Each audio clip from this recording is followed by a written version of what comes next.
like that kind of thing. Just it is almost a perfect box.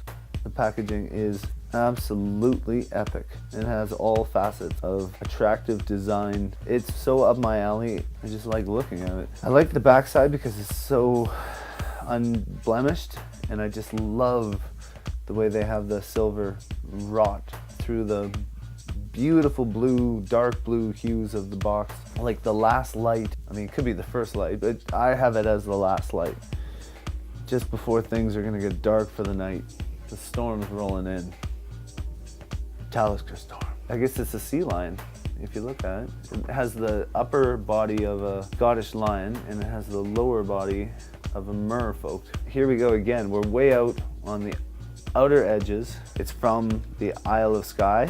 This particular bottle has no age statement. It is the only distillery on the Isle. There's a lot to be said for Talisker.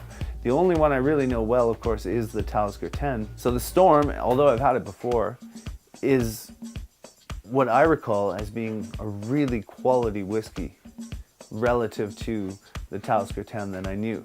There's a lot of information on the back. The one thing that jumps out to me right away is 45.8 alcohol by volume. But the whole NAS thing, I'm not going to get into that. You know, I have some opinions about it all, but what I'm interested in is how it tastes.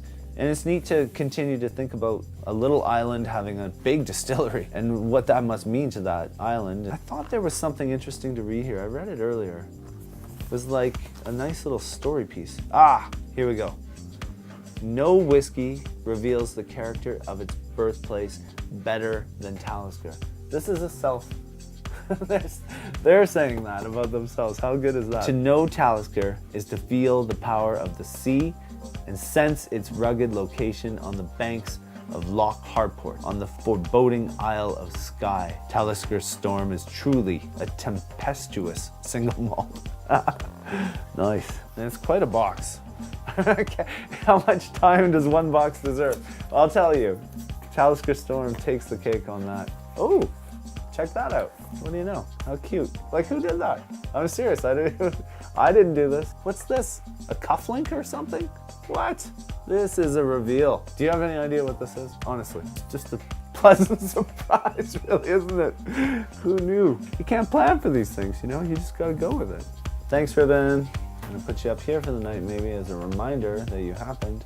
Down to business. And what fine business it is. You've got the latitude and longitude up here, which is a really nice touch, and it ties in so strongly with one of the best parts of drinking single malt, which is that geographic understanding. And it ties it together when you have a location to actually pinpoint the beginning of this story. Peel away the foil topping. Always a nice touch on the top. It's sort of a compass rose. Twist, lift. Ooh, things are getting real. So sometimes the excitement is generated by the actual anticipation of knowing that probably gonna be quality. It has a smoky, peaty, briny intensity. It has an Isla almost smoke to it. The idea that you're out on the islands taking on some of the most complex and most interesting scotches is, I think, what it's all about. This has a richness to it, but on the brown side.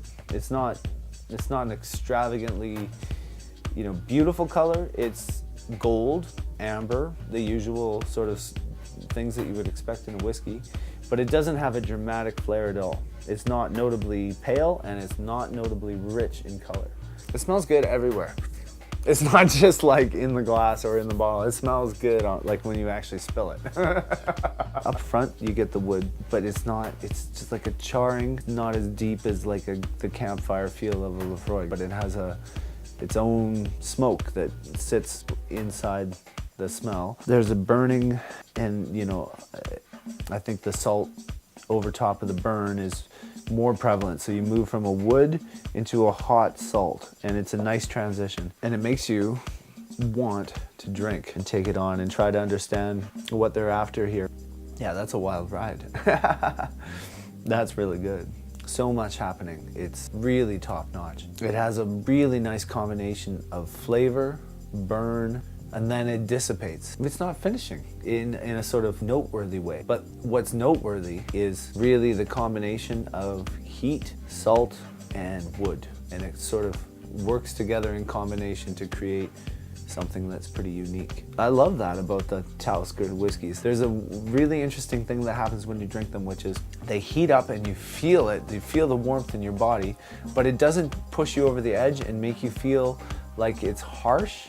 It's harsh in terms of the intensity, but not harsh in any other way. The Islay whiskeys stand shoulder to shoulder with the Skye distillery in that sense that they all have a unique, something special about them in their own sort of powerful way that is indescribable and unique to its location. In our market, we pay about 90 for this bottle, 89 or 90, and then with taxes it pushes it above $100. Whereas if you're getting the Talisker 10, you're paying probably about $11 more per bottle. Probably appropriately priced in terms of quality for our market. There's other nice bottles around that are comparable, I get that, but this is a nice piece to have. It's an easy 4, and it makes me think hard on how you would position it closer to a 5. I don't think you can. At the end of the day, it's gonna stay a 4, but a favorite 4. I enjoyed every moment, from the packaging, through the pouring, through the smelling, through the tasting, through the comparisons. I really enjoyed every aspect, as close to being a 4.5 as you could possibly get. This is an NSA single malt Scotch that does what it sets out to do. Provides a truly interesting experience, something that creates a bit of a memory and certainly gives you a platform to consider a lot of different aspects of a lot of different whiskeys and what it is you really enjoy in drinking whiskey. It's the experience you're after. It doesn't necessarily have to be just a classification. Cheers. Wee Dram. I mean, come on! That's this.